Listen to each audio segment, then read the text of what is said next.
just have a dash, thought Renato.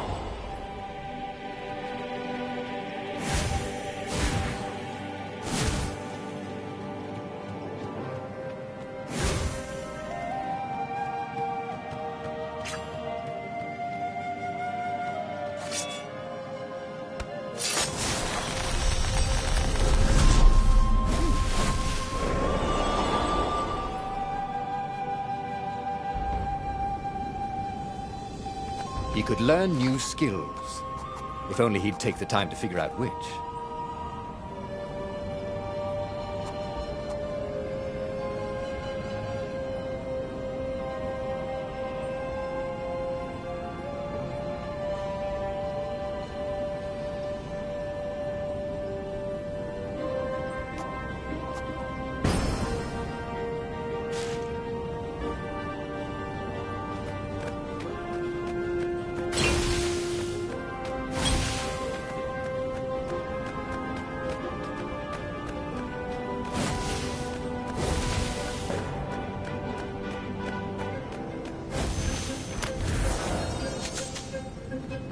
Gem of power.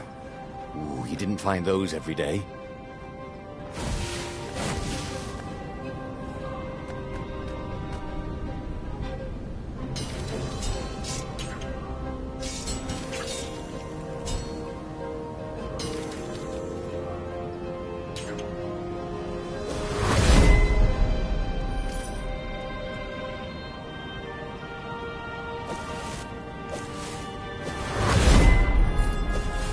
What were these poles, exactly?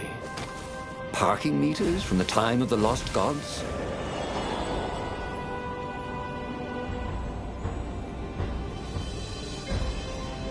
They paused to catch their breath. It was strange to be so close to her. "What are you thinking?" he asked. "I'm trying very hard not to think." "Me too," he said. Up ahead, he could see the thin silver of Zenobia's personal ship. It looked fast. They would leave all this behind.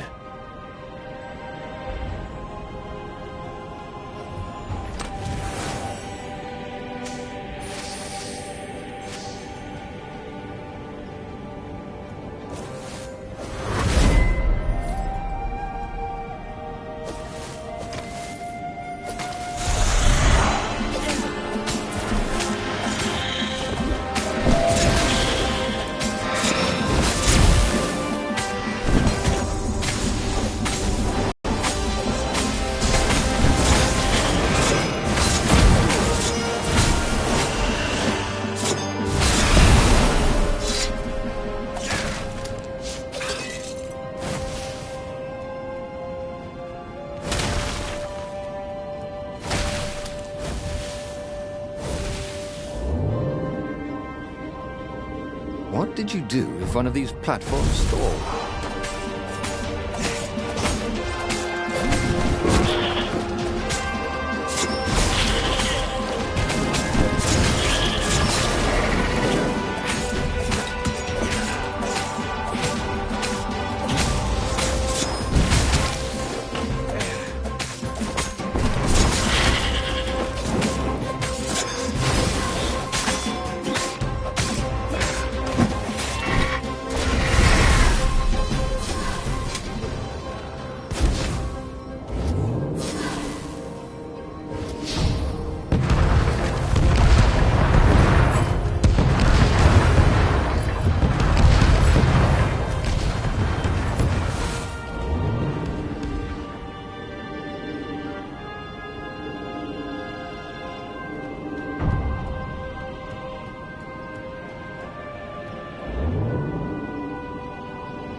As they reached her ship, Renato suddenly felt a sharp pain in his stomach. He was surprised to see a crossbow bolt sticking out of it. I was going to lead the Empire to our secret base, said Lapino.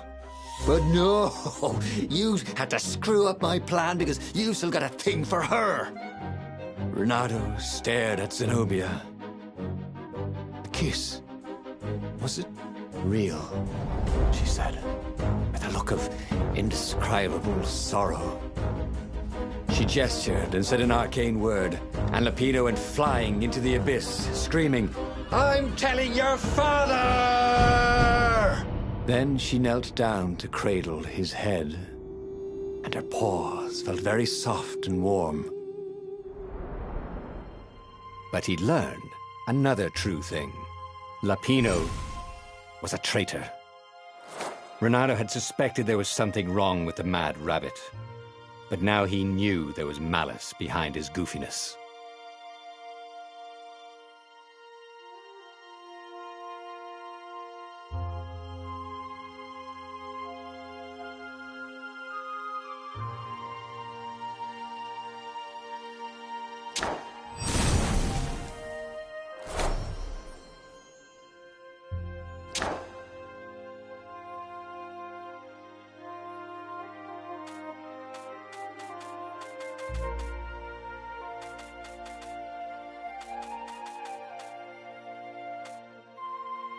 There would be a way to win. Renato could feel it. He'd have to explore choices he'd never made before he could figure it all out, though. And with that, the book's pages fluttered to the beginning once again. And he fell. The clouds parted over the Isles of Boreas into chews. The rebellion was in trouble. Ravens were scouting for the secret rebel base. They needed a game changer. Pieces of the Sky Ripper had surfaced. Renato knew that using it could go catastrophically wrong, but he was sure he could figure out how to use it safely. Also, a temple had risen out of empty desert. The Iblis Stone was hidden there. It was a dangerous artifact. It could corrupt its user into a bloodthirsty monster. Maybe he could find a way to use it, to take its power without surrendering to its wickedness. And also, his old friend Lapino needed rescuing. Of course, Renato had a pretty strong suspicion that Lapino had betrayed the rebellion. But could Renato really leave an old friend to the Ravens?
The island was windswept desert. No one went there except ostriches and ostrich hunters.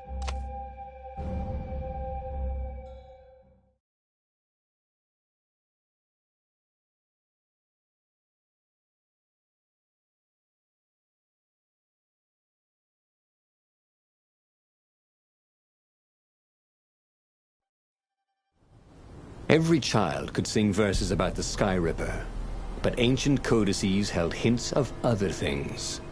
A stone that ate souls, a ruby that drank blood, a jewel only a righteous man could give away, Were all these things the Iblis Stone? Long hidden in a buried temple? Another ancient item that was only resurfacing now?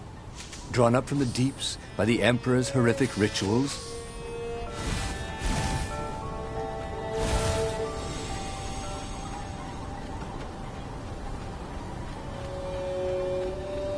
Ooh, wouldn't his gauntlet look swell with that jewel in it?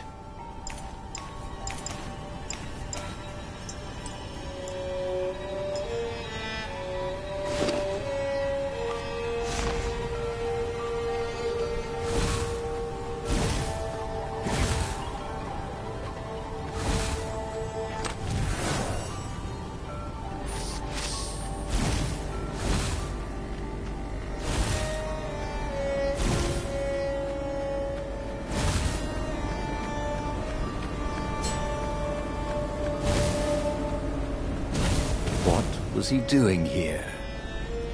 The last time, the stone had fought him for possession of his own soul.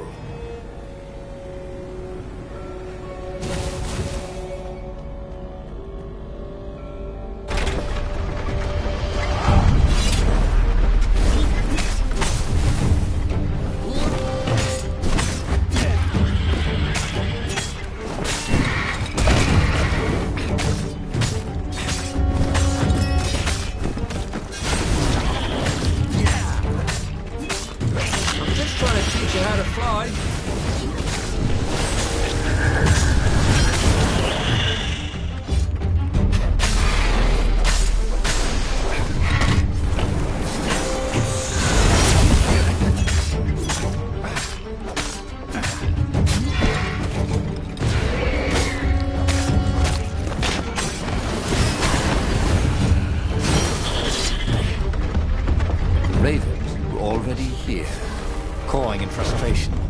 He was still searching for a way in. Good. And he hadn't come too late.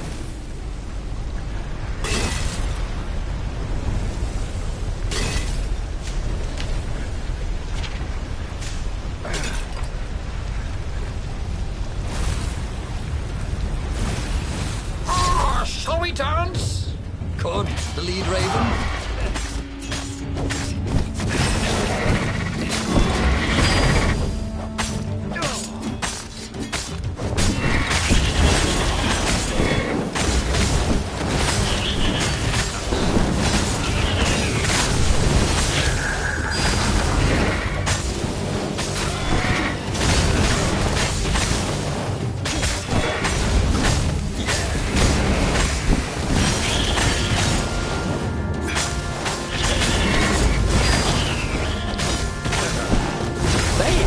Welcome to Earth. Renato told the corpses. It was something he'd seen in a play once.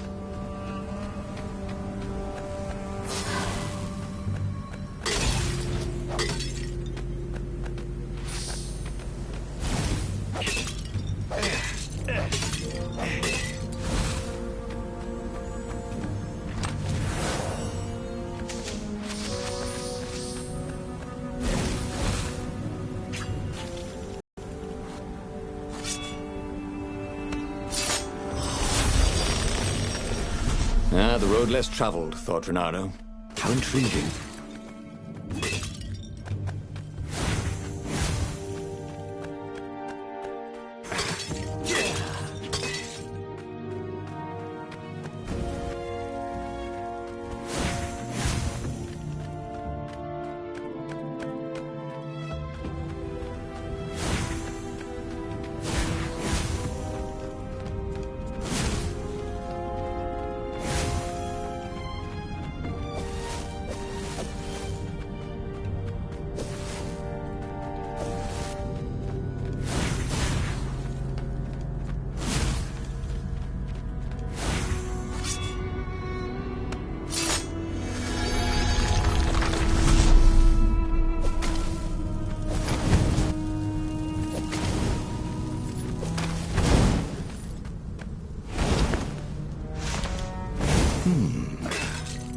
Hero wall, hero sword, firewall, fire extinguisher.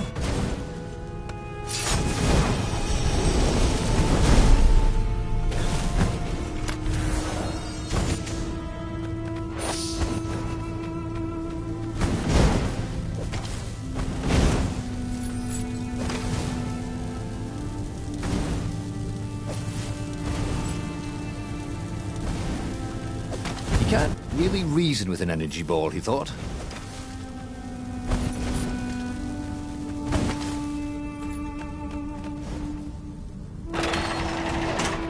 There had to be some way to use the Iblis Stone. It was old, wasn't it? People are so much cleverer now. And Reynardo was pretty sure he was cleverer than most people.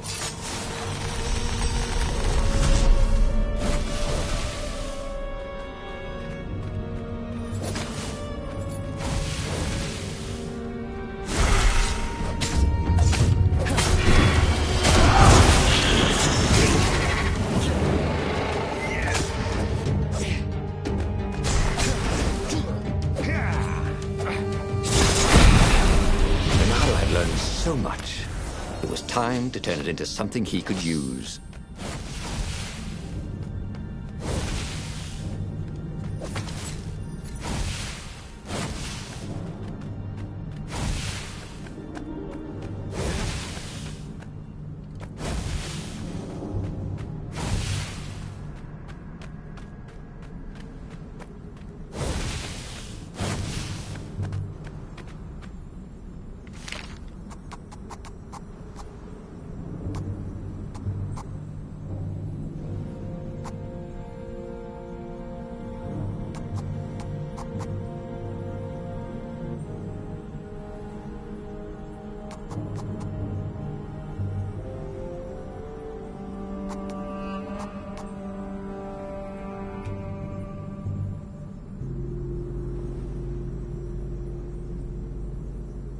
This was way better than being able to shrink down to the size of an ant.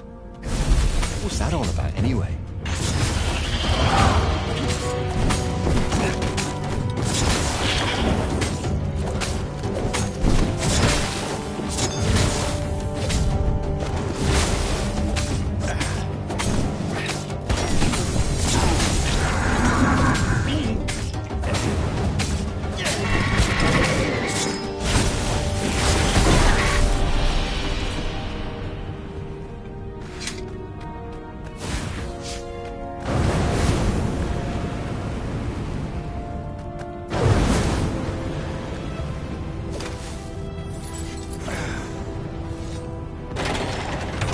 The Ravens, at least, could not get past this point. Obviously, the temple builders knew how to deal with tomb raiders.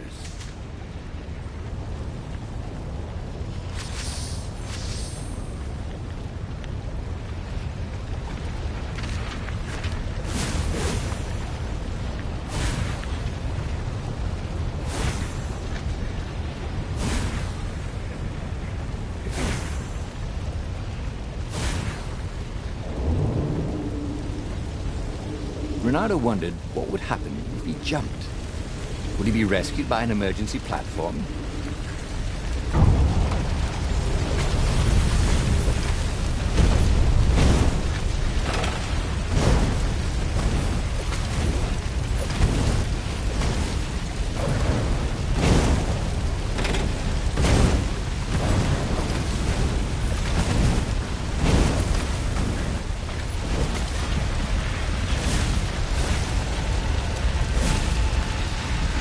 It was a stone of the purest blackness. It reflected no light, like a void made solid. Nervous, he picked it up. I can make you mighty. Who said that? Give me blood. It was the stone, eager, thirsty.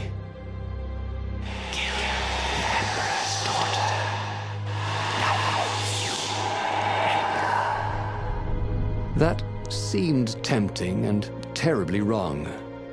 Zenobia was the Emperor's greatest general and a potent witch.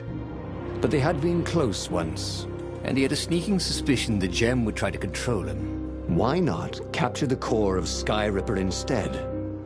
It was the eye of a lost god torn out by the transcendent Emperor to power his greatest weapon. "What's the core?" said the stone anxiously. But even though Reynardo knew how evil the gem was, he had a clever plan for dealing with it. The gem could give great power, but it was evil. But Reynardo had a plan. He would divide the stone into the power half and the evil half. He sought out the sage Calaveras. Oh, you need a mirror of splitting. Croaked Calaveras. I can make one. Calaveras set up various shiny things. And soon Reynardo was setting the stone down in the middle of Calaveras' lab. There was a flash, and now Reynardo was looking at himself. Except with a mustache, and a goatee and darker hair. There were two Iblis stones. One light, and one dark. Reynardo took the light one. He felt a rush of great power. Now I could defeat the Emperor. Wait a minute. Unfortunately, he couldn't think of any way to use it without hurting someone. That wouldn't be nice. Give me that. Said his evil-looking, and he drew his sword. He only got it halfway out of the scabbard when he fainted from the effort. Obviously, neither weak, evil Reynardo nor powerful, nice Reynardo was any threat to the Empire. After the Emperor's victory, they were exhibited in a museum until time ended, which was soon after. He had tried something bold and paid the price for it.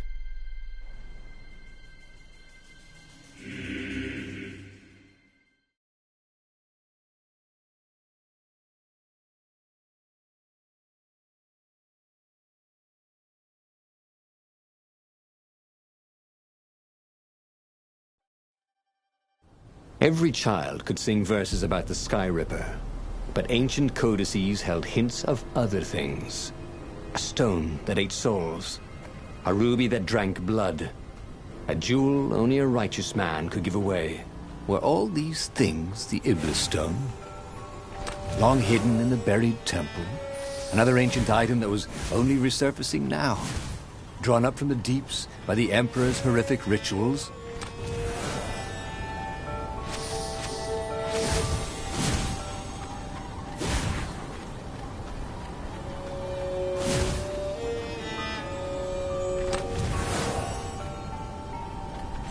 Craft with the materials he had. Reynardo had a pretty good idea, actually.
What was he doing here? Last time, the stone had fought him for possession of his own soul.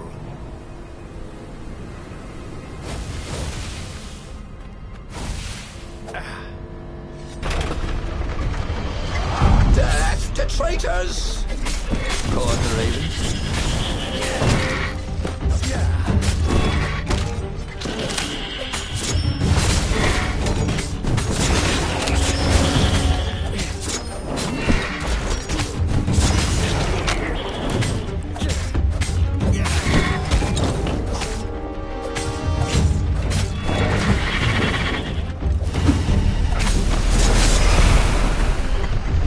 Ravens were already here, cawing in frustration.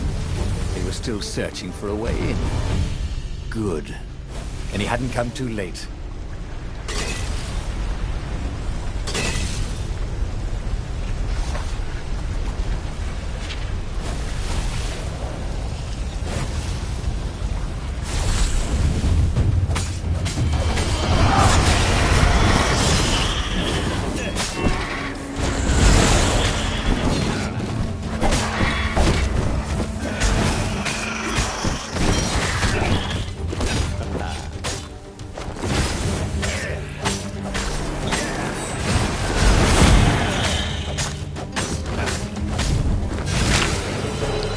To everything, there is a season. He turned over and died.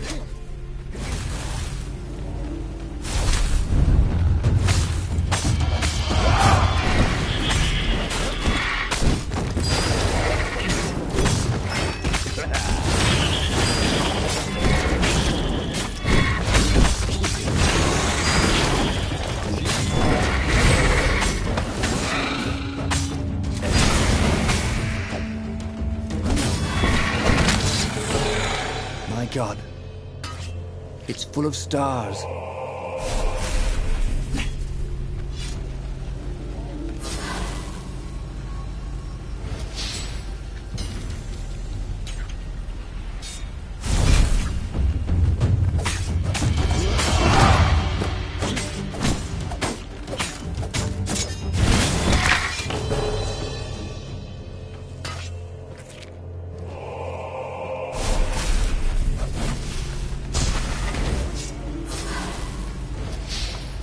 Say, how are you guys fixed for life insurance?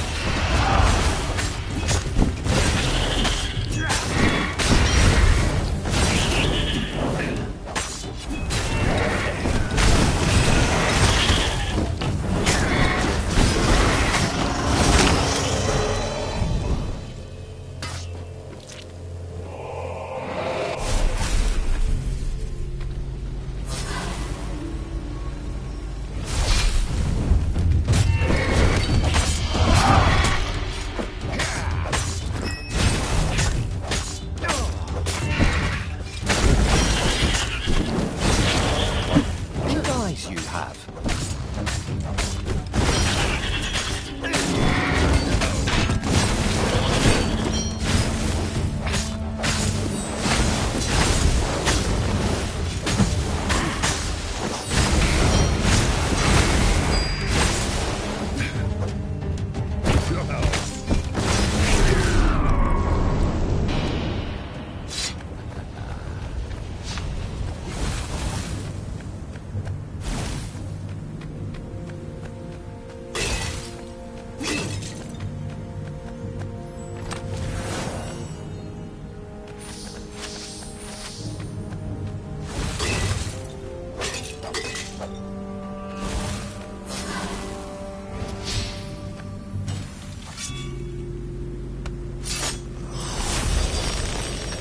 Or I could go that way, he thought.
Magical energy balls, immune to the laws of gravity.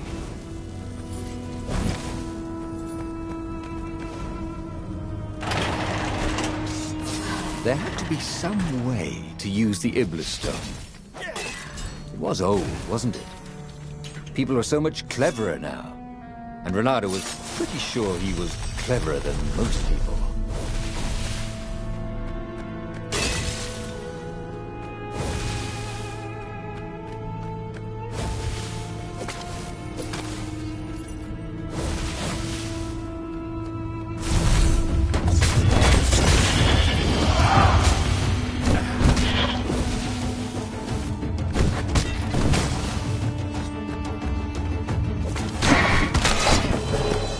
That could have gone better, thought Reynardo as he died.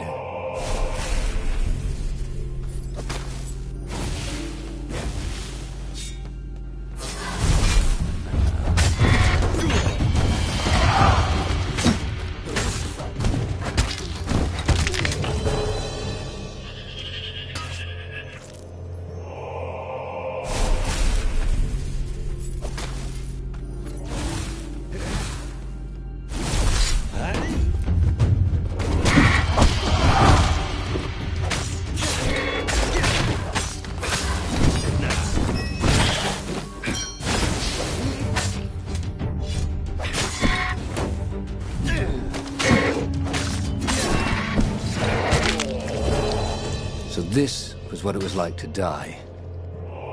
Not nearly as much fun as they said.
The Ravens at least could not get past this point. Obviously, the temple builders knew how to deal with tomb raiders.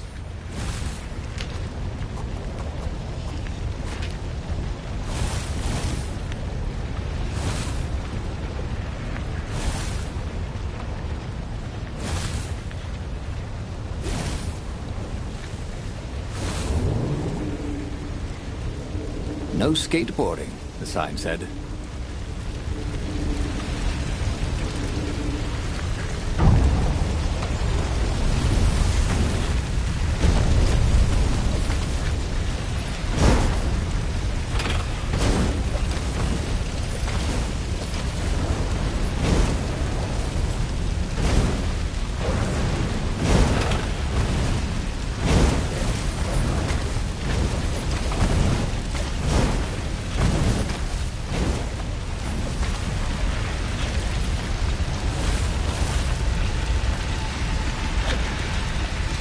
It was a stone of the purest blackness. It reflected no light, like a void made. It was the stone, eager, thirsty.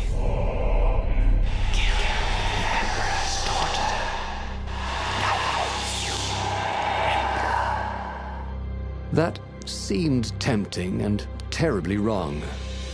Zenobia was the Emperor's greatest general and a potent witch. But they had been close once, and he had a sneaking suspicion the gem would try to control him. Why not capture the core of Skyripper instead? It was the eye of a lost god torn out by the transcendent Emperor to power his greatest weapon. "Not the core," said the stone anxiously.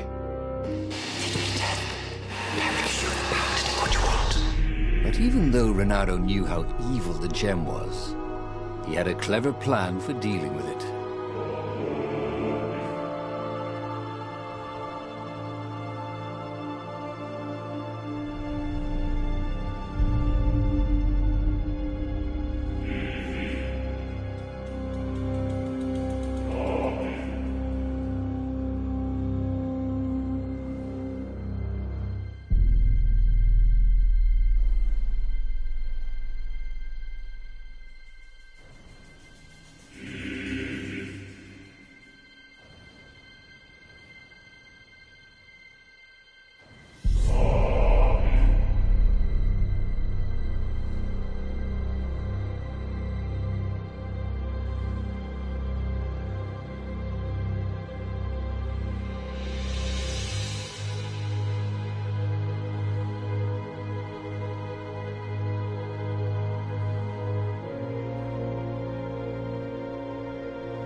was he listening to a talking rock? Ah, but the rock had a point. If the stone could truly turn him into a powerful warrior, he could defeat the Emperor with the very weapon the wicked old Toad had sought for himself. To be a hero, you had to sacrifice old friends sometimes, especially when they've become enemies.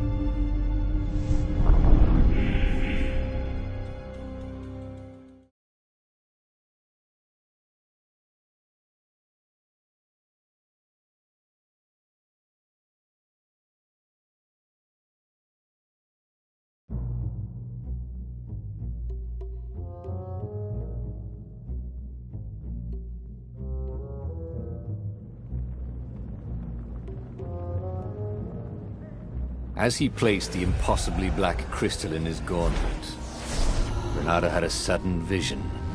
Charred fields covered in dead ravens below a black sun.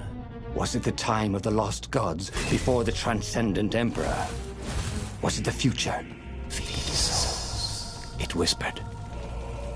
Take the power. He could feel the stone's hunger for souls, its thirst for blood. All right, I get it. This was going to be interesting.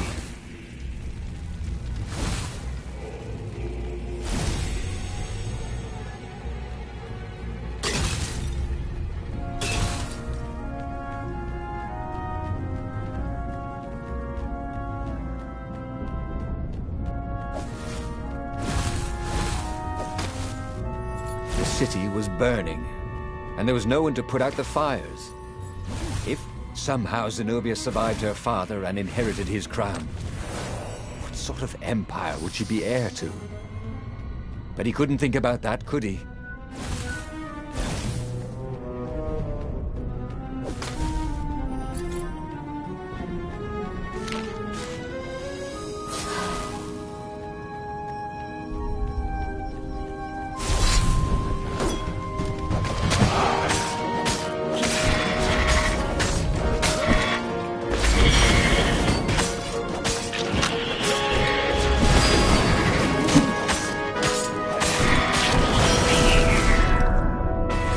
The ravens on Zenobia's island were no match for Reynardo. They screamed as the stones sucked out their souls. And with each death, he felt stronger. Take the power, the stone told him.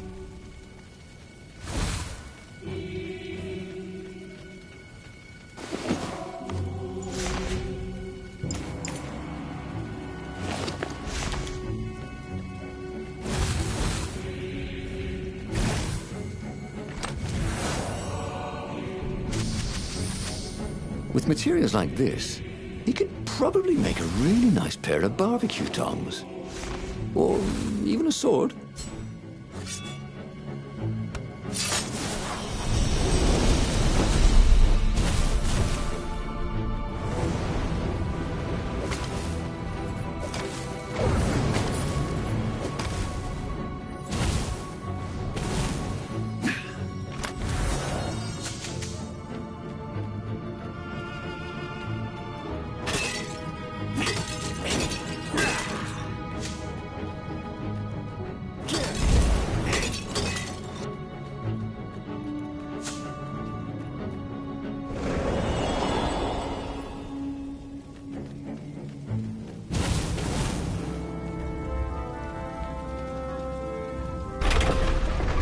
Couldn't do worse with Zenobia than he'd done with the core, could he?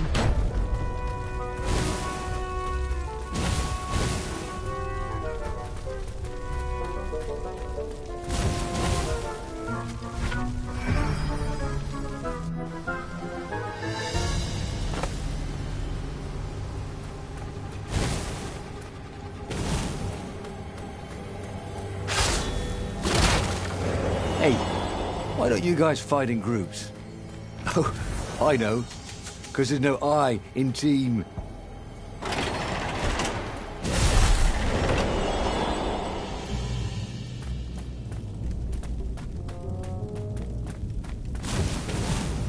Zenobia was waiting for Reynardo.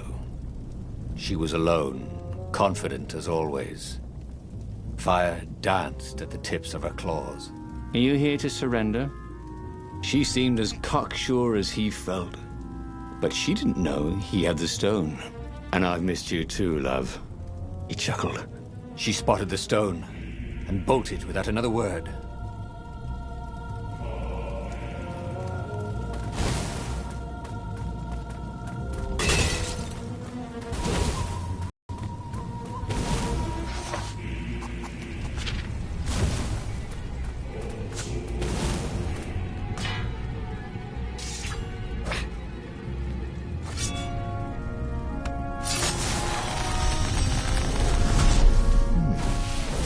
Noticed that path before.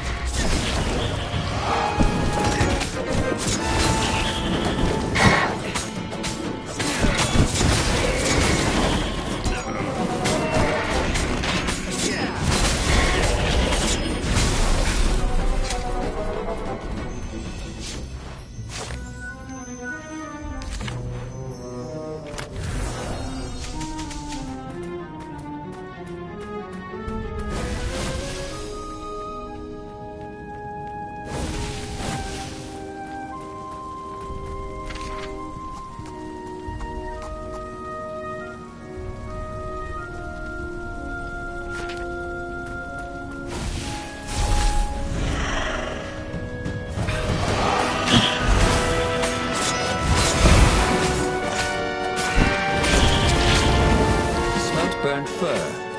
Yes.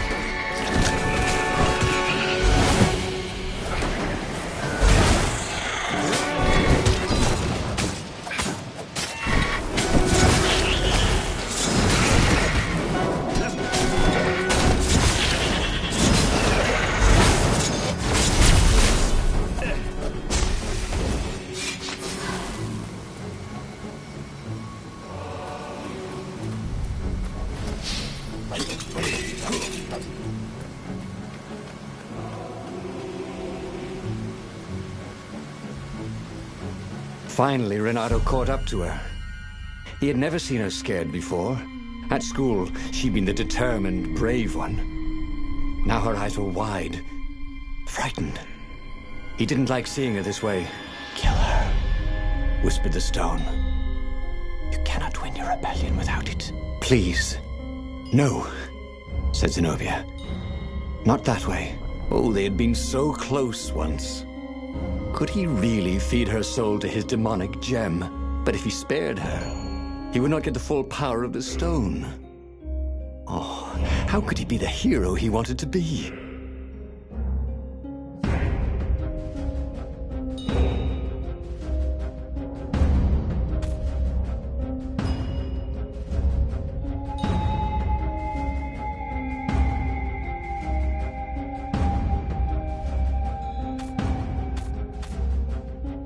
Renato hesitated. Zenobia was his greatest enemy. She was the Emperor's daughter and his greatest general, and the single person Renato least wanted to remove from this world, especially that way. She was holding her arms out before her, hands fluttering, fending him off with hopeless urgency. Nope, she was weaving a spell. He couldn't move. This thing is evil, she said. She slid the Iblastone out of its slot in his gauntlet and slipped it into a bag. Maybe we can learn from it. She eyed him with a strange, wry, apologetic look. I missed you too. And before he could move again, she was gone. Learn from the Iblastone? What did that mean? Would she take it to the palace or to the observatory on the Nexus? If she thought it was evil, she wouldn't want it in the palace. And, after all, it was evil, wasn't it? Maybe I can outrace her to the observatory, thought Renato.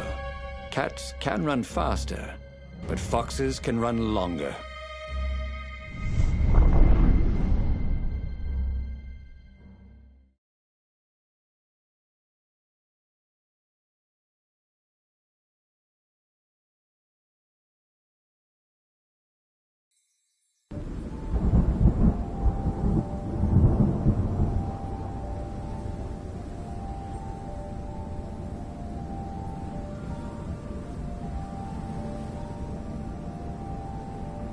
Renato felt a little sick.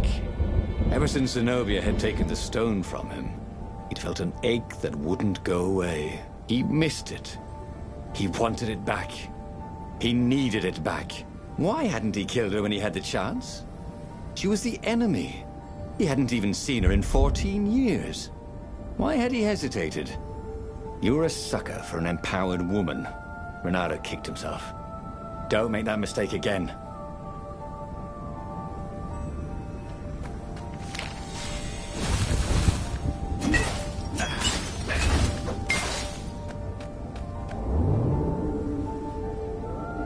This thing really needed a roof.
I wonder what happens if I go that way.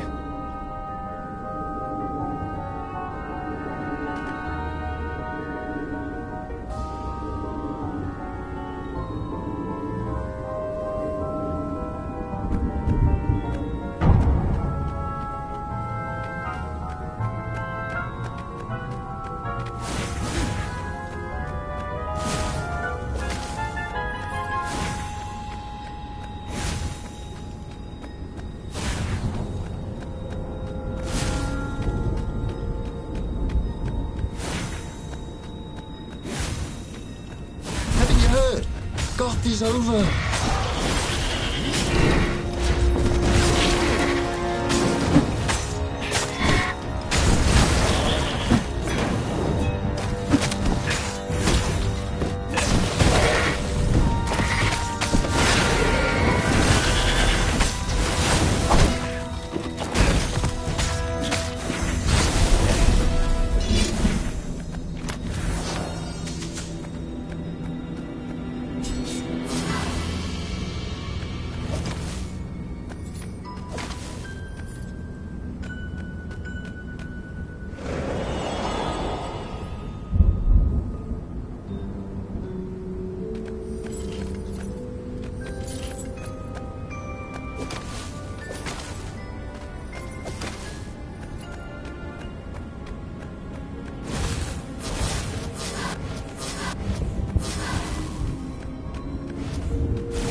Zenobia thought the stone was evil.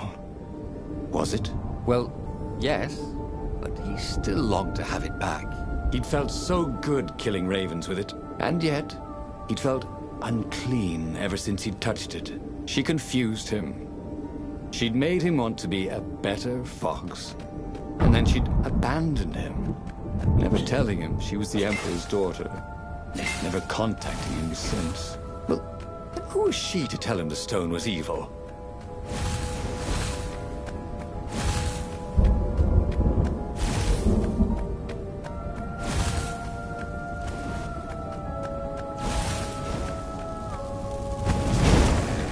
Renato was no physicist, but he could have sworn something was wrong with the trajectory of these cannonballs.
Renato had been to a dungeon once where all the chests had teeth and eyes. It had been a short visit.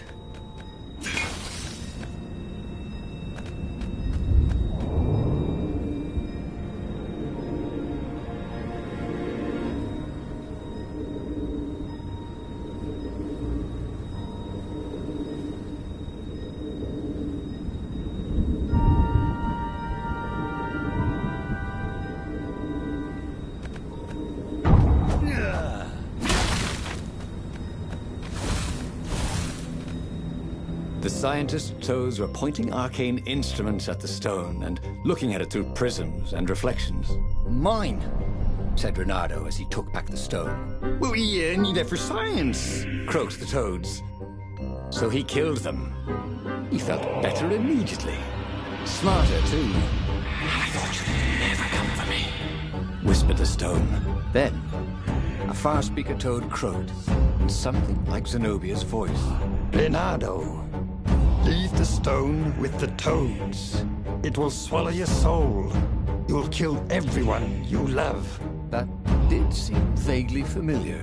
But Renato had an army to lead, an empire to bring down.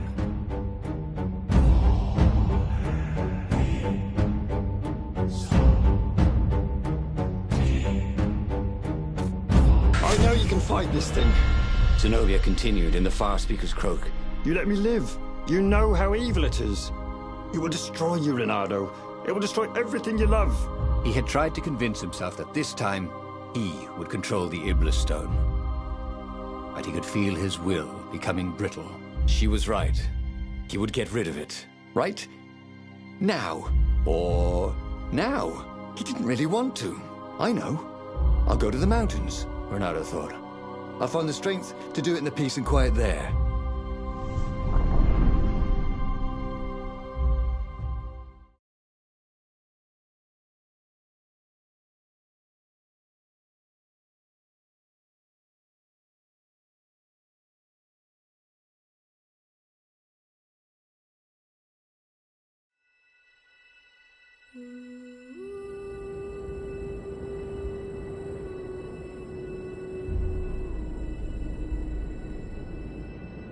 As the Farfarer landed at the foot of the mountains, Renato was surprised to find Lapino there. What are you doing here?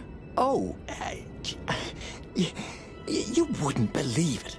I was stowed away on an Imperial courier ship, dressed up as a combat nurse carrying a general's beak transplant. This is not a great time, said Renato, who was pretty sure he did not in fact, believe Lupino's story. That's when you need your friends, said Lupino.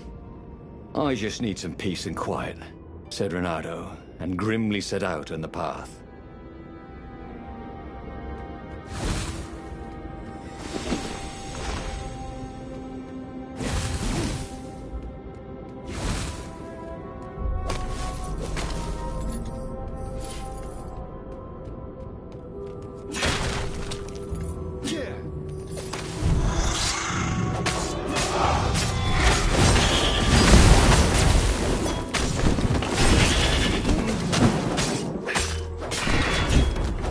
say hi to Gravity for me.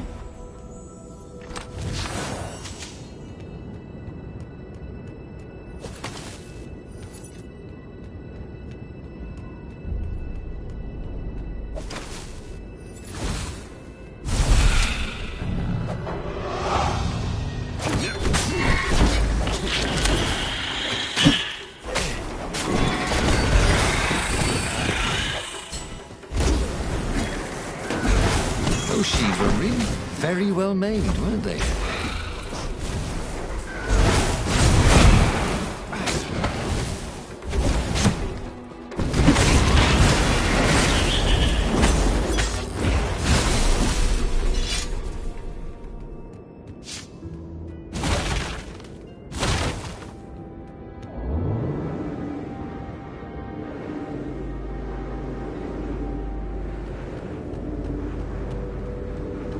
He was getting nowhere. Fast.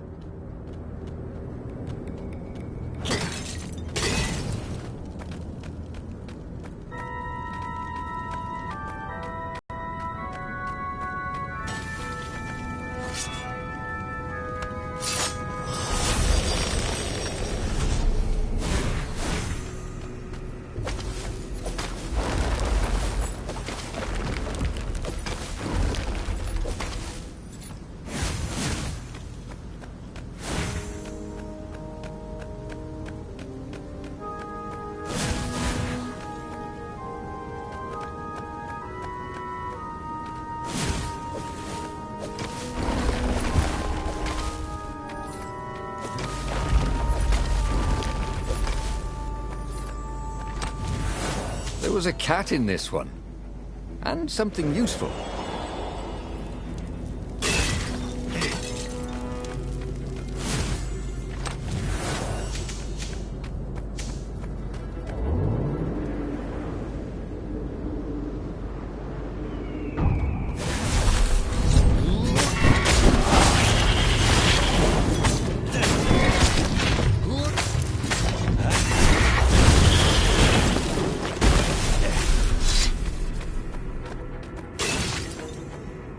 Renato told his friend how he had slaughtered the toads, and how he had nearly slain Zenobia. A terrible burden, this Iblis stone. Sympathized the rabbit. Yeah, but I need it. For the rebellion. Do you now? You know, you were a pretty fine fighter before you were wielding a demonic decoration. Oddly, the sword wasn't whispering at him to kill Lupino. Up ahead in the mountains, there was a peaceful spot. If he could rid himself of his burden anywhere, it was there. Imagine if you built a house on one of these things. Oh, that would be amazing. It would be like having a boat.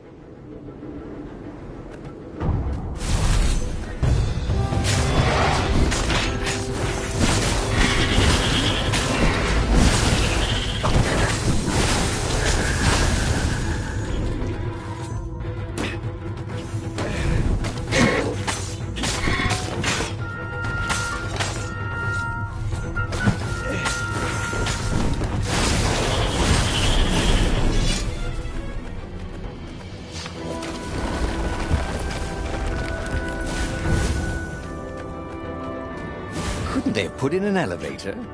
Or a giant eagle? Or something?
pathway made Renato curious.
Ooh, sparkly, thought Renato.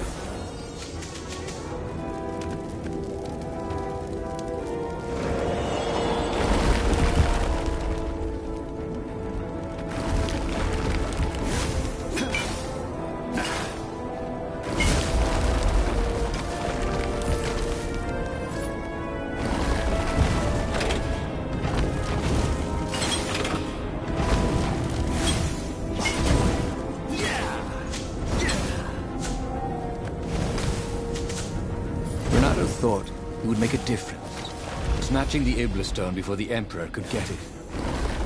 It would destroy him. Zenobia and Lapino, they were both trying to save him. Peace. That was what he needed.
As the Farfarer landed at the foot of the mountains, Renato was surprised to find Lapino there. What are you doing here?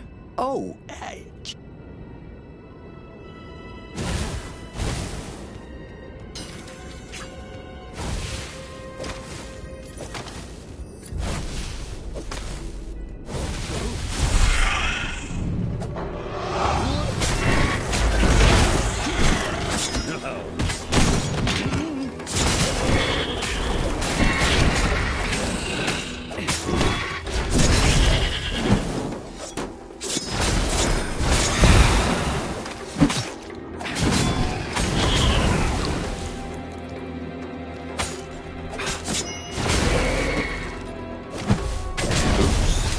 Thought Renato?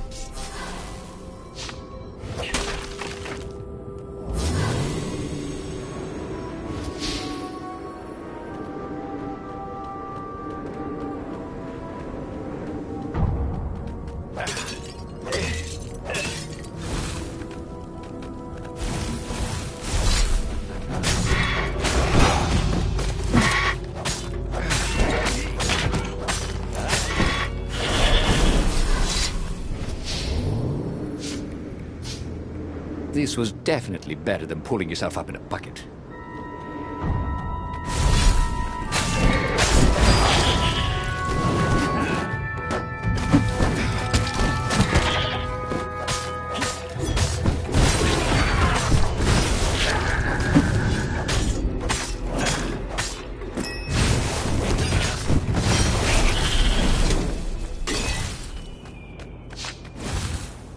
Bernardo told his friend how he had slaughtered the toads.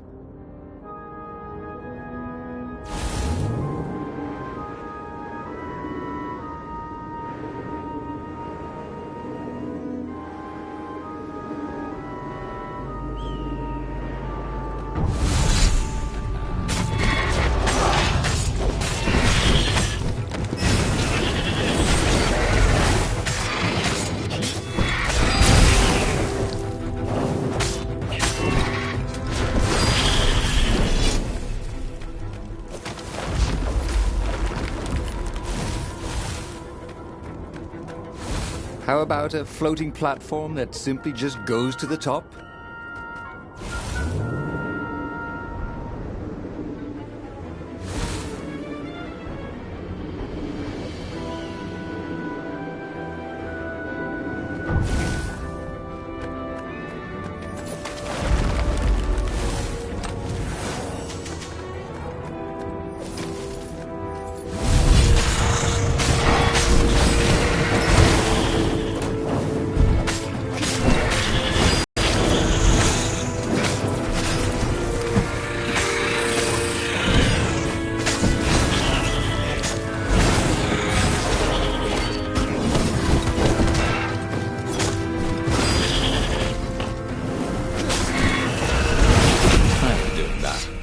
Bernardo.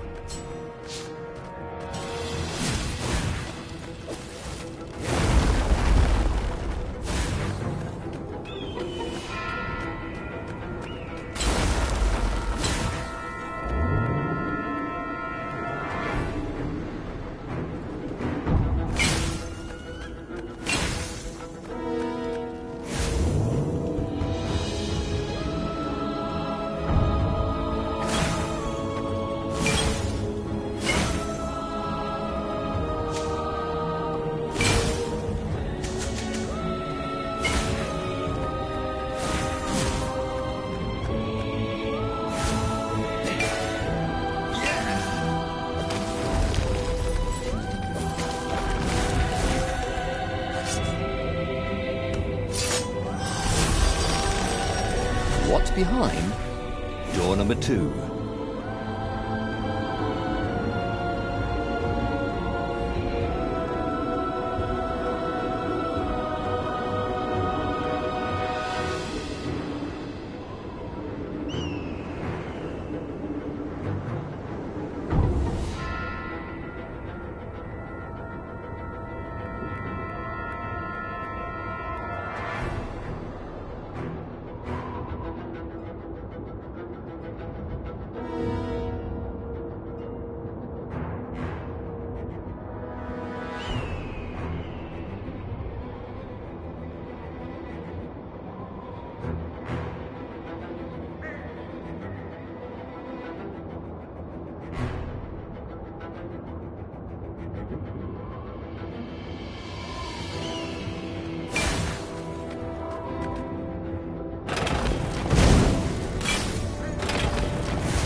About ravens was they never dropped any loot, and no one ever wanted the feathers.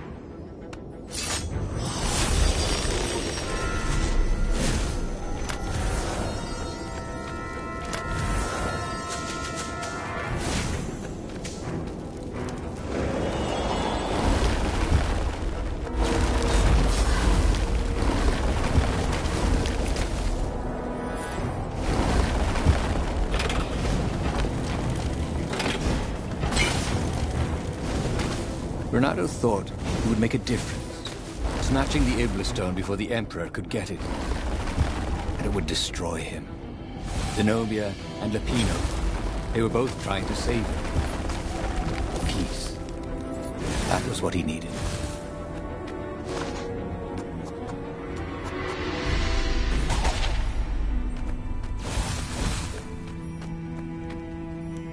So much for peace and quiet. There was Lapino. Again. You're stronger than some dumb rock, Lapino said. Let's just bury it, and no one will ever find it again. Renato could feel the spirit energy of all those dead ravens inside him, pecking away. The rabbit was right. Even if the rabbit was a traitor, he was still right. He tore the Iblastone from his gauntlet and threw it into the hole Lapino had dug. Stone was silent. Probably sulking. Now whoop those Imperials, said Lapino. Are you coming? Ah, no, I can't come with you. It's my old injury, you know. Recently, it's been acting up terrible. I'd be no use to you at all. So Renato boarded the Farfarer alone. Renato felt lonely on board the Farfarer. How could his old friend Lapino, miraculously escaped from the Empire, leave him to face the final battle alone? Well, he'd abandoned Lapino before, hadn't he? It was only fair. And of course he felt lonely. He'd given up the Iblastone and all the souls he fed it. Of course he felt alone. But he had done the right thing.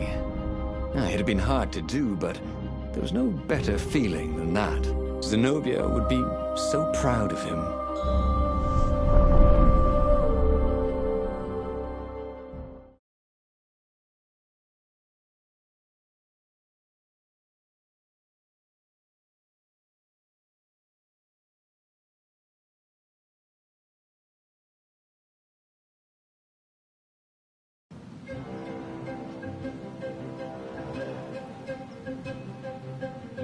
The battle, alas, was not going well.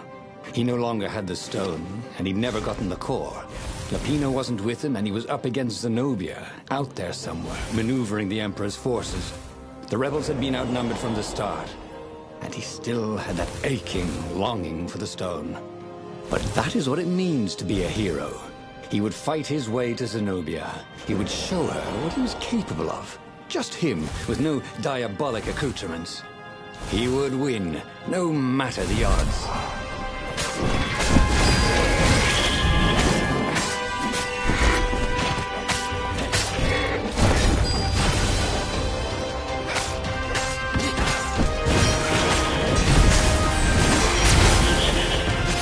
That was done beautifully. He was a bard when he needed one.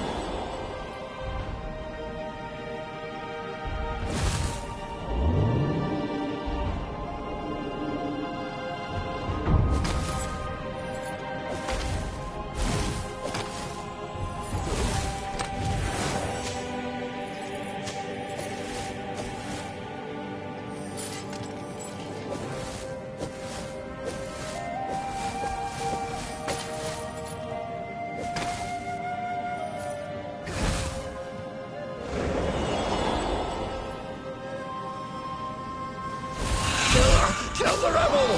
Go on, Van Raven. Eat the rebel! Go on, another.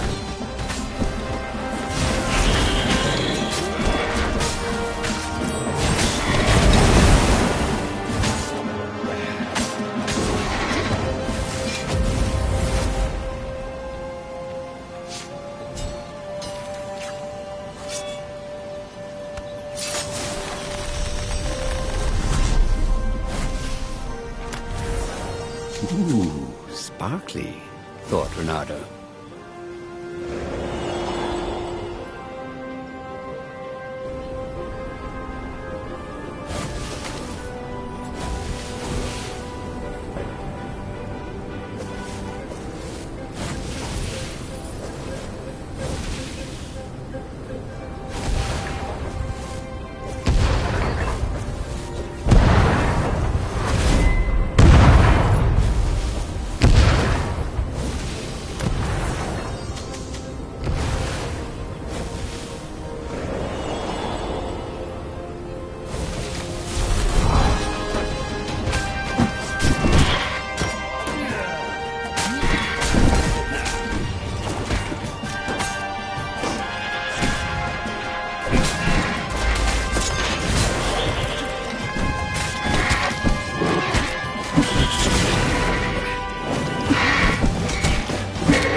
stone used a hybrid propulsion system fueled by anti-gravity and thinking.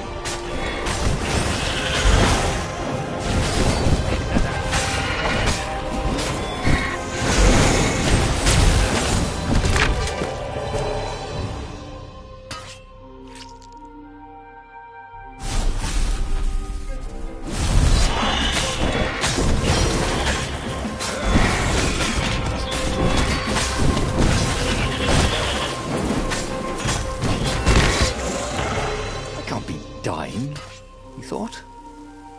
I'm the hero.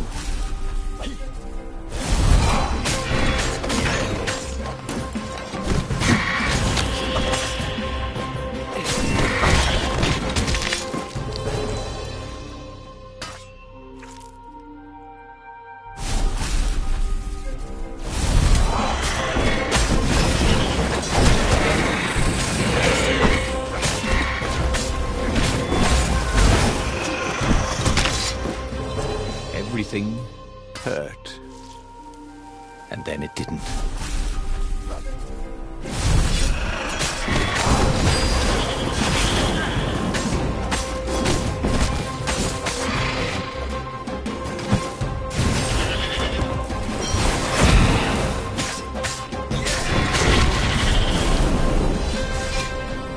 Yes, that was it. Pirouette, slash, parry, dodge. Renato had never done such good work in a fight. He wished the poets were along to sing of his exploits for his old age. Maybe he wouldn't have to kill Zenobia. Maybe he could defeat her and take her prisoner. Then he could turn the tide against the Emperor. If she wasn't crowned princess, once this was all over, she'd have more time for him, right?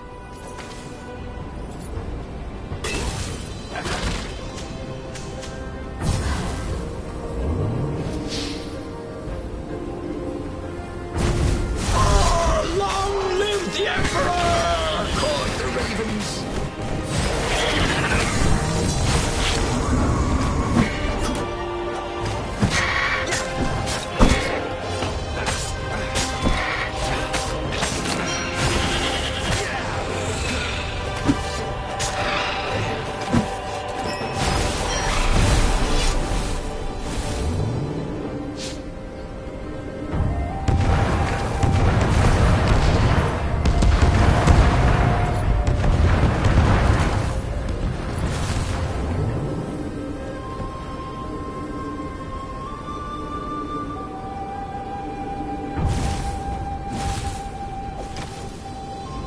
Soon he'd confront the Emperor.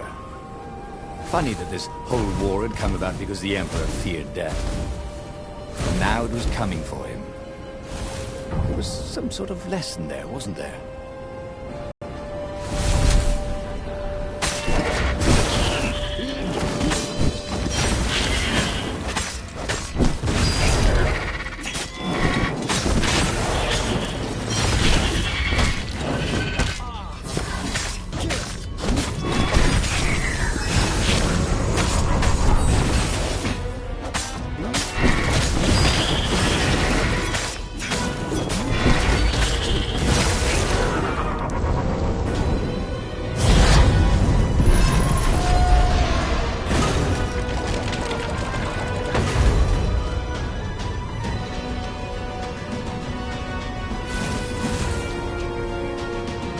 By some miracle, Renato fought his way to the Emperor's ship.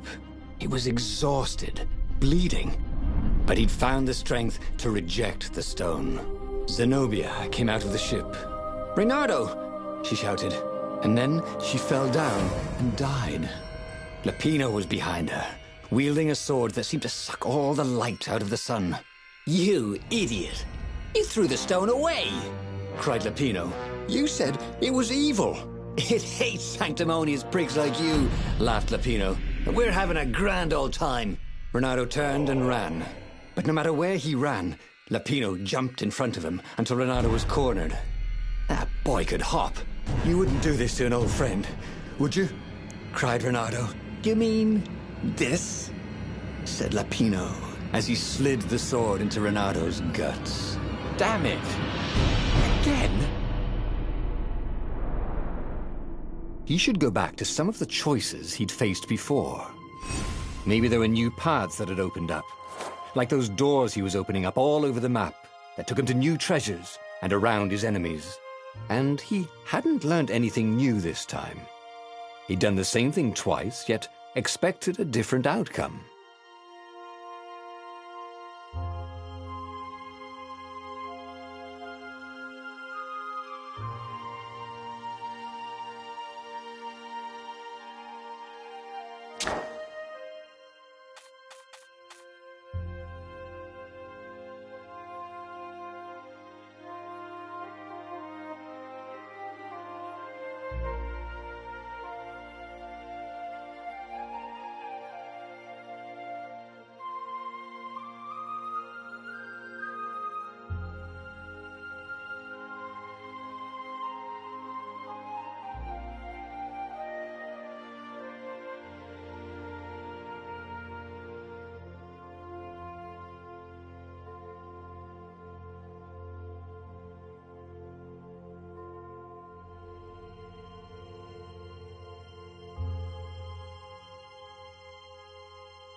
The book's pages fluttered to the beginning once again.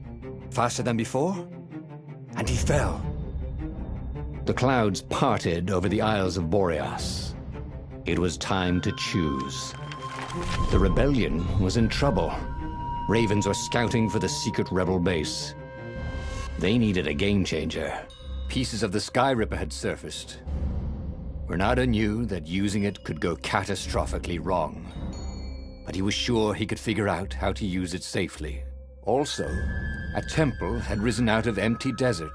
The Iblis Stone was hidden there. It was a dangerous artifact. It could corrupt its user into a bloodthirsty monster. Maybe he could find a way to use it, to take its power without surrendering to its wickedness. And also, his old friend Lapino needed rescuing. Of course, Renato had a pretty strong suspicion that Lapino had betrayed the rebellion. But could Renato really leave an old friend to the Ravens?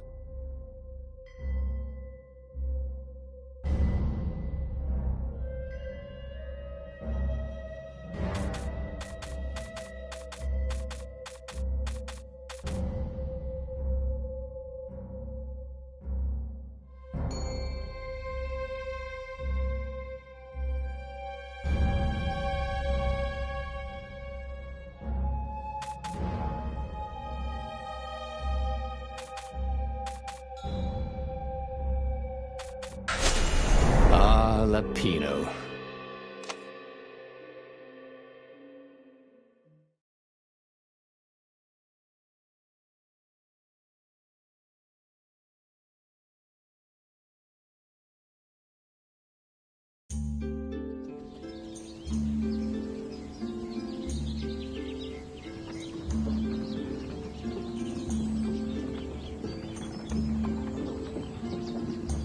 Lapino had apparently managed to confuse the judge by arguing that he hadn't actually stolen a winged horse. He'd only sold it. But wait, where was the prison? The village was empty. Had everybody fled the Ravens?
frightened these days. Just 2 weeks past, Bernardo had sneaked through an empty town and listened to the ravens caw about the Emperor's new taste in ritual sacrifice.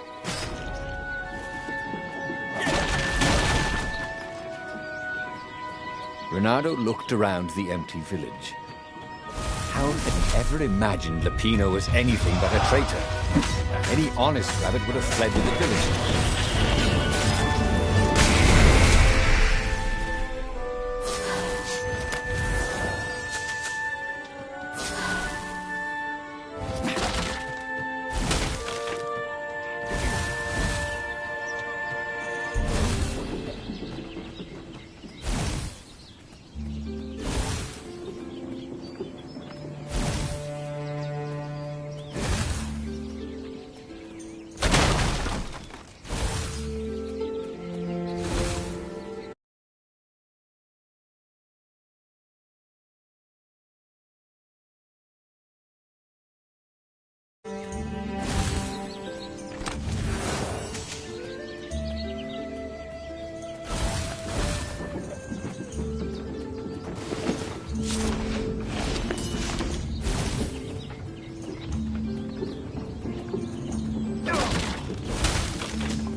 How could you convince a firewall you're its friend?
Every day he was getting better and better.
Ravens were landing everywhere.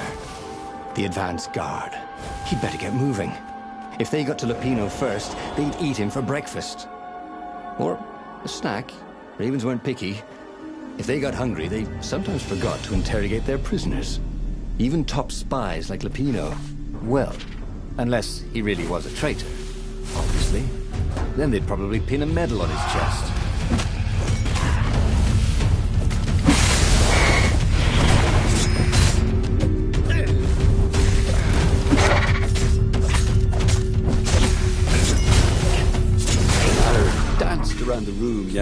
oh yeah, that's how we do it. It was something he liked to do, but only after he'd killed all the witnesses.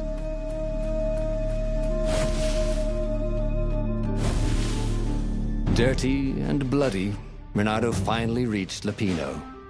The rabbit was practicing his shuffle. Renato recognized the cards. It was Lapino's favorite deck. Oh, I thought you were in danger. I am. We capture Zenobia, we find out what she knows, and that's the whole war right there. Easy peasy, lemon squeezy. Capture the Emperor's greatest general, who also happened to be a deadly sorcerer and, oh, his only daughter? That would be worth it.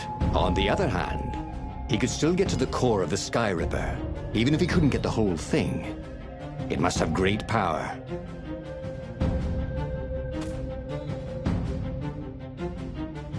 To make the Sky Ripper, the Transcendent Emperor,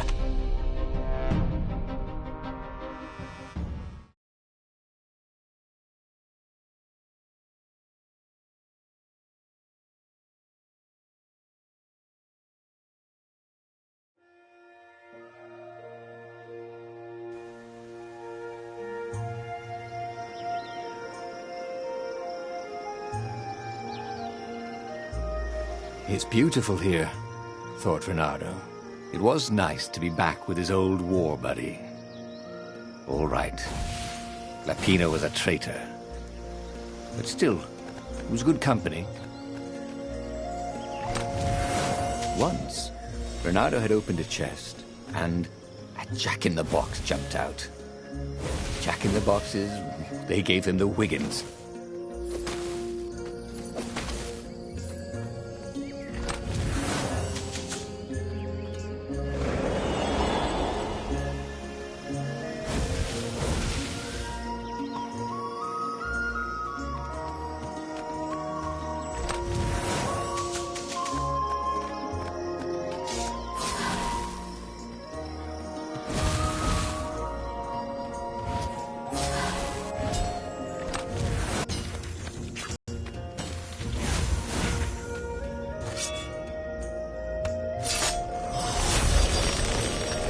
Maybe I should follow my nose, thought Renato.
Wasn't making a dent in those shields.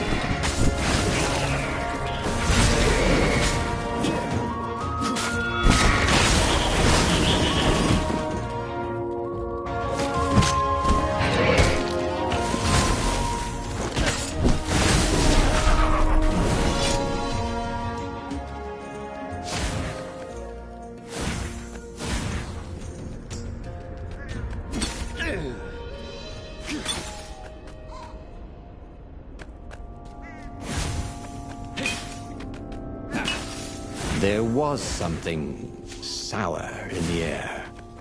Like the earth had ruptured over something that had been fermenting for a very long time.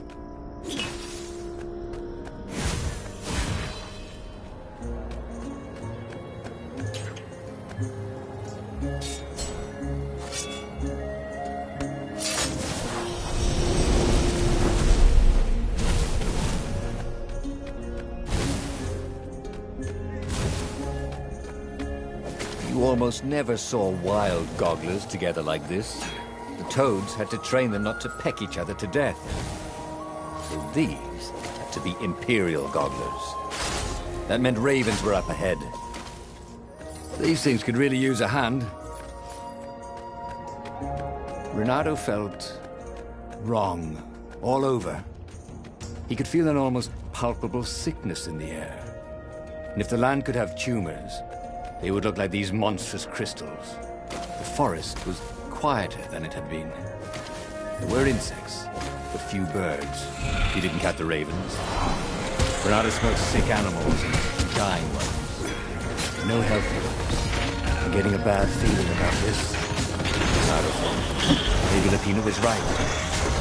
Maybe he should have kidnapped Zenobia instead of coming here. Renato was surprised that he didn't feel more pain. Just a bit dizzy. Whew.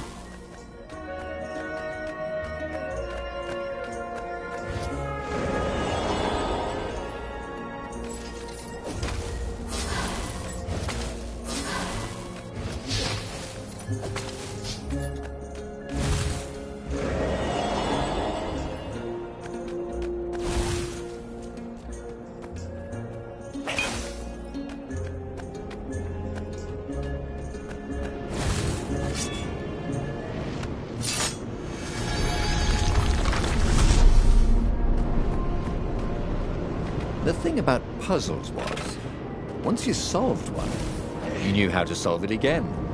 Puzzles had no, what was the word? Replayability? Renato wondered if you could design a puzzle that would be different every time you played with it. Wouldn't that be fun?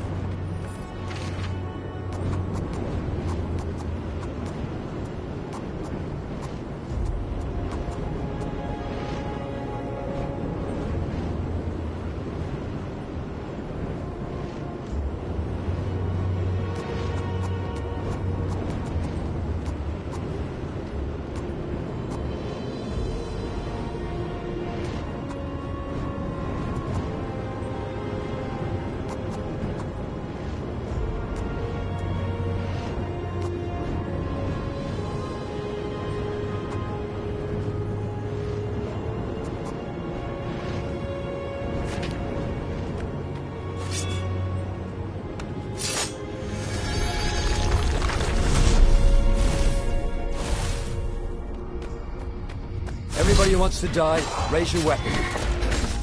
All right.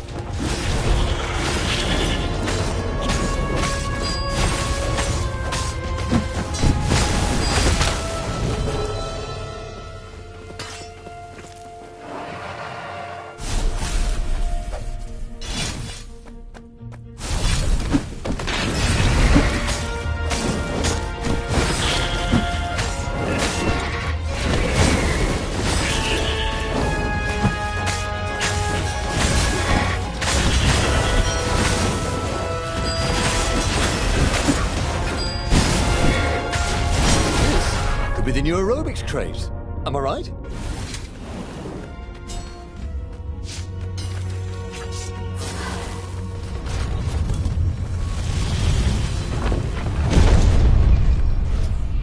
As he held the radiant icosahedron, Renato felt queasy, like dozens of tiny worms were nibbling his insides.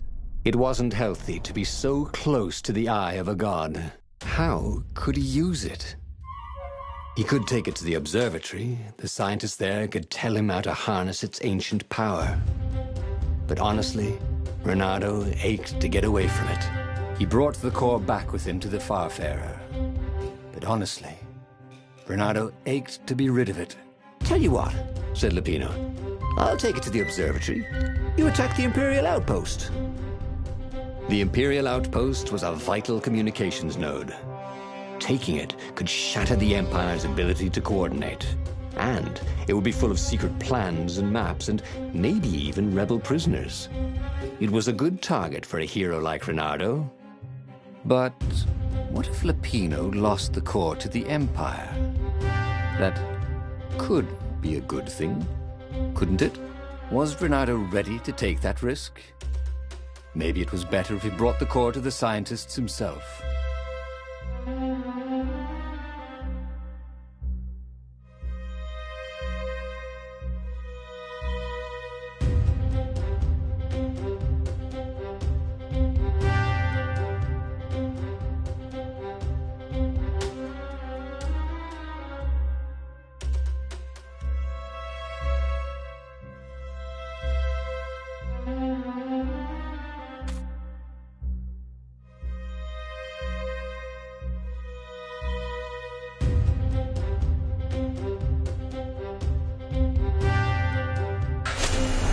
Trust me, Renardo, you won't regret this. I'll treat the core like it was my own baby daughter. As the Farfarer dived towards the Nexus, Lapino was jumping up and down with excitement. "Stop rabbiting around," Renardo said. Lapino just stared at him. The moment the ship landed, Lapino leapt off the ship.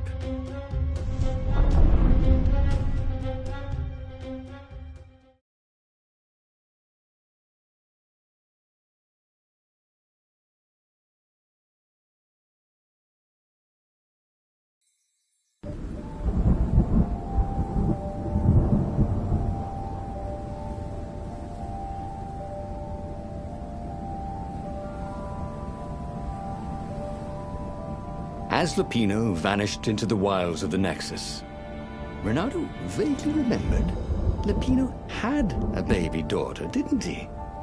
And he told her mother he was going out to get some Easter eggs, and he'd never come back. But Renardo was relieved not to carry the core anymore. He was already feeling better. And who knows, maybe this time Lapino would get it right. And if Renardo could take the outpost, he'd have access to all the Empire's communications in the sector. Right?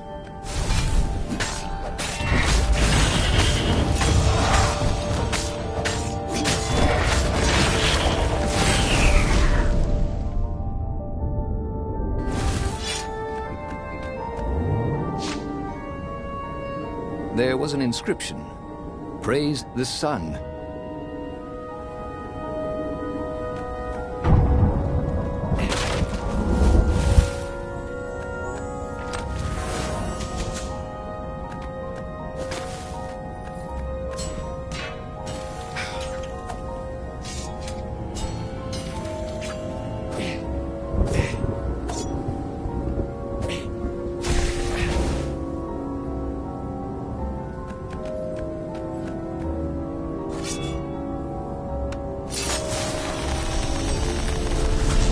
There was a pleasant breeze coming through that door.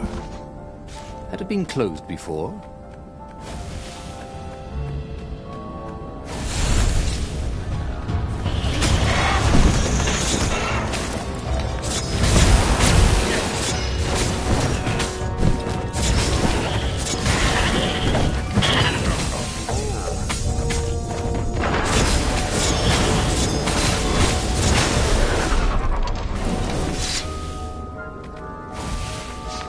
Renardo caught his breath.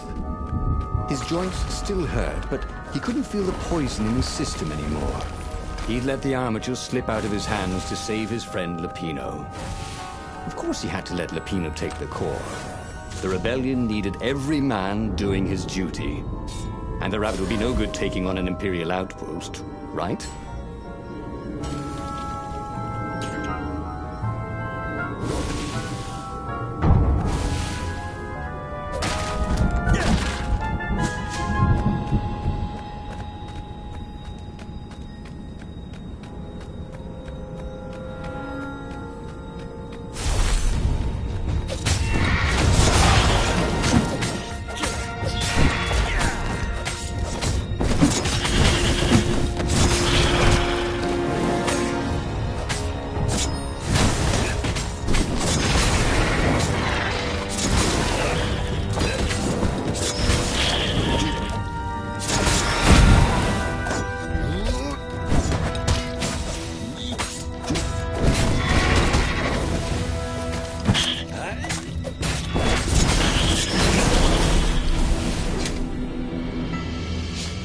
Renardo took the outpost with a song in his heart.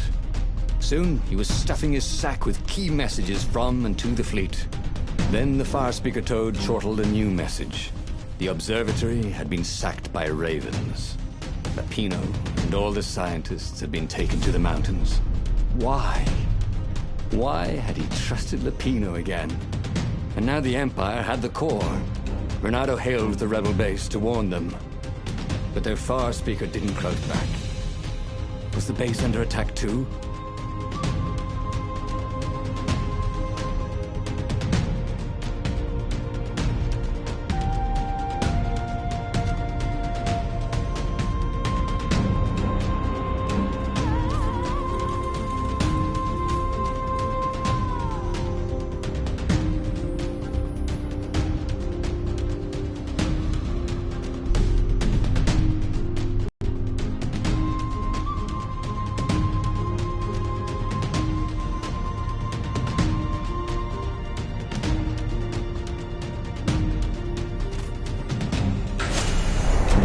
what was going on at the base.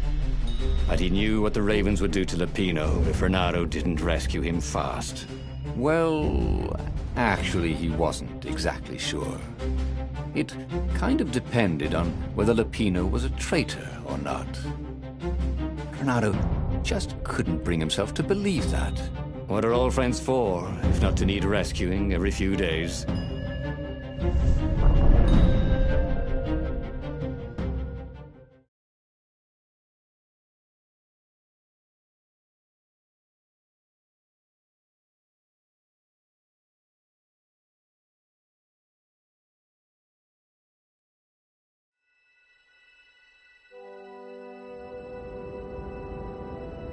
Renato felt a twinge of doubt. Should he have gone to the base? No. Logically, wherever they'd taken Lupino was probably where they took the core, right?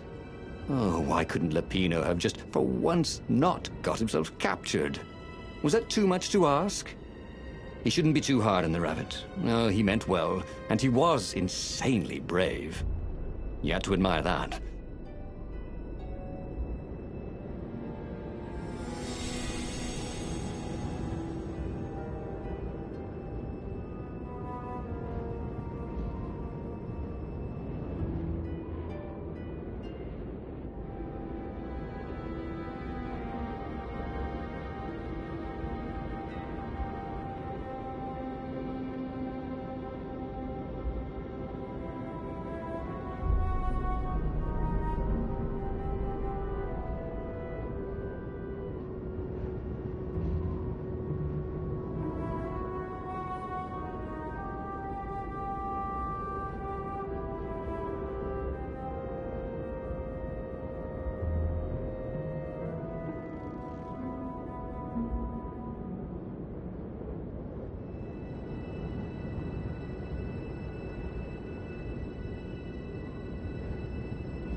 Want to hook up?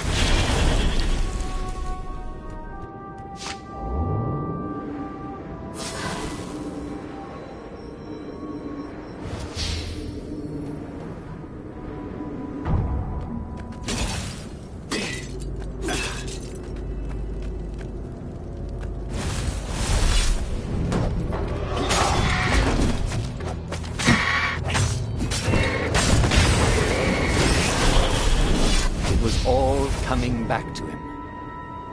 He wondered what he'd remember next.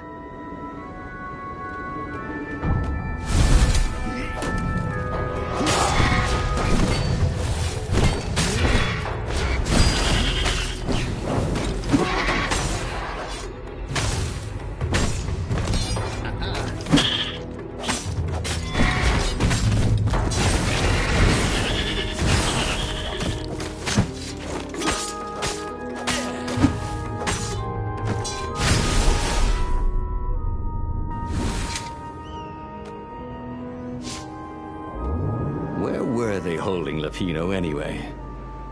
There was no sign of him or the Ravens who'd captured him. Just rocks and snow and the usual scouts. No sign of the core either. Was this a wild rabbit chase? Oh, trust Lupino to screw up even getting captured. But what was this rebellion for anyway? Well, Lupino was a useless goof, but he was a friend.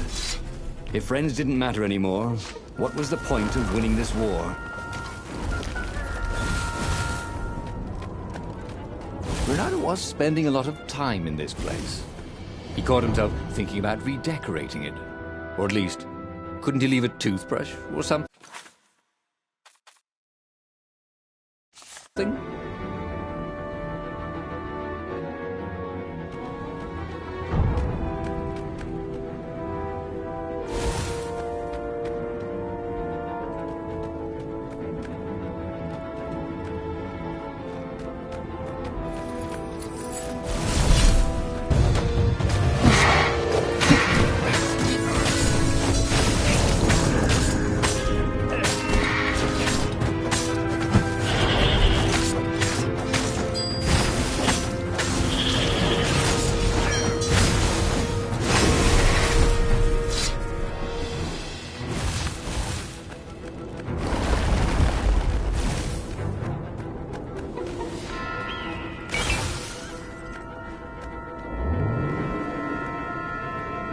Renato had always wanted a flying carpet. This was more like a flying tabletop, but it would do.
All these bloodstains out of his tunic.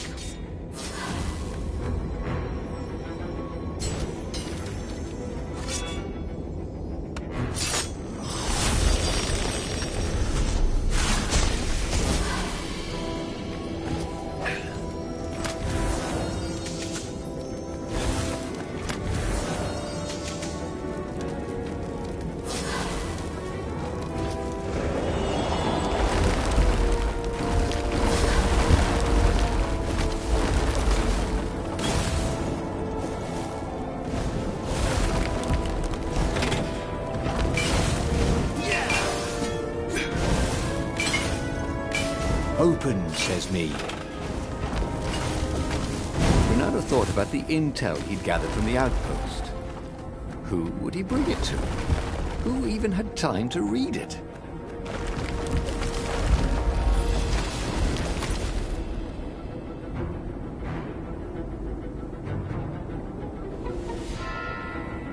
At the end of the mountain path, Renato came to a clearing. There was a campfire. Raven feathers and... oh, Lupino's lucky deck of cards. Well, that wasn't good. Renato hoped Lupino would not try to cheat his captors at cards. Ravens were much better than weasels at counting, and they had a very poor sense of humor. Then, he saw what he had hoped never to see. Fresh scraps of rabbit fur. Ragged and bloody, ravens would eat anything. By Crabthar's hammer! Renato screamed at the sky. I will avenge you! The rebels had assembled their fleet. Ahead, the clouds were dark with Imperial ships. If he could reach the Emperor before the rest of the rebels did, maybe he could settle this without too much bloodshed. He set sail, and the Farfarer shot forward.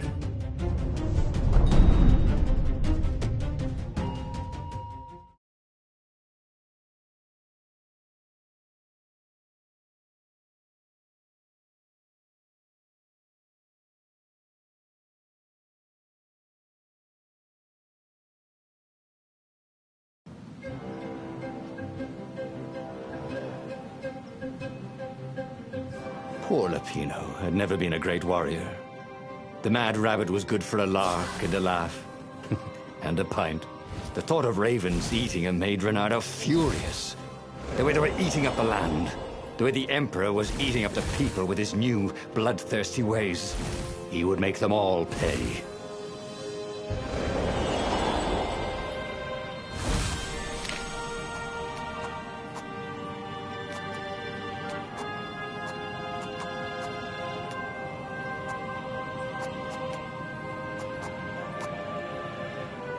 Cool. Wish I could do that.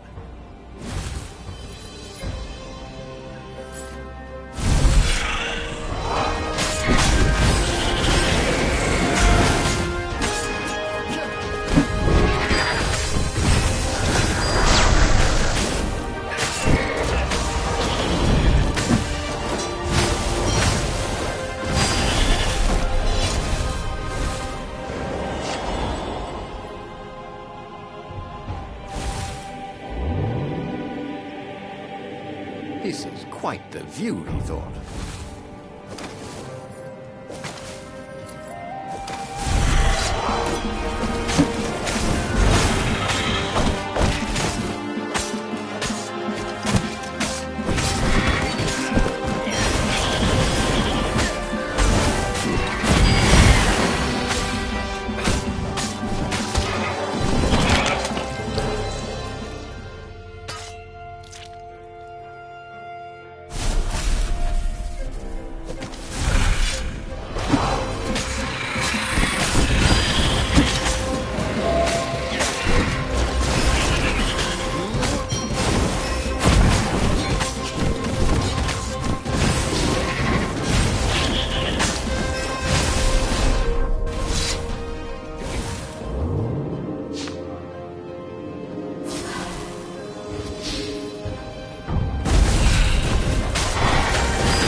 Given up every objective to save his friend. He'd given up the armature, the core, the gem, and even Zenobia. He loved Lapino, he realized. Now the rabbit was gone. A hero looks out for his friends, even when they're gone. He would send Lapino an honor guard of ravens to serve him in the halls of the Valiant. He would avenge him.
Finally, he reached the Emperor's ship. And there was Lapino, surrounded by ravens. He was alive. They'd eaten some other rabbit. "I'll save you!" he shouted with joy and flung himself at the ravens. "Oh, you shouldn't have," said Lapino when the last raven was down. Reynardo threw his arms around his best friend. "I had to come. I love you, man." "You really, really shouldn't have," said Lapino. And Reynardo felt a rather sharp pain in his back. As he collapsed, Lapino took the dagger out of Reynardo's back and wiped it off on Reynardo's sleeve. "Why, you always have to be the hero. Brave Reynardo, epic Reynardo, super sexy Reynardo, and I'm sick of it." As Reynardo died, all he could think was, "Damn it, fooled again." He should go back to some of the choices he'd faced before. Maybe there were new paths that had opened up, like those doors he was opening up all over the map that took him to new treasures and around his enemies. And he hadn't learned anything new this time. He'd done the same thing twice, yet expected a different outcome.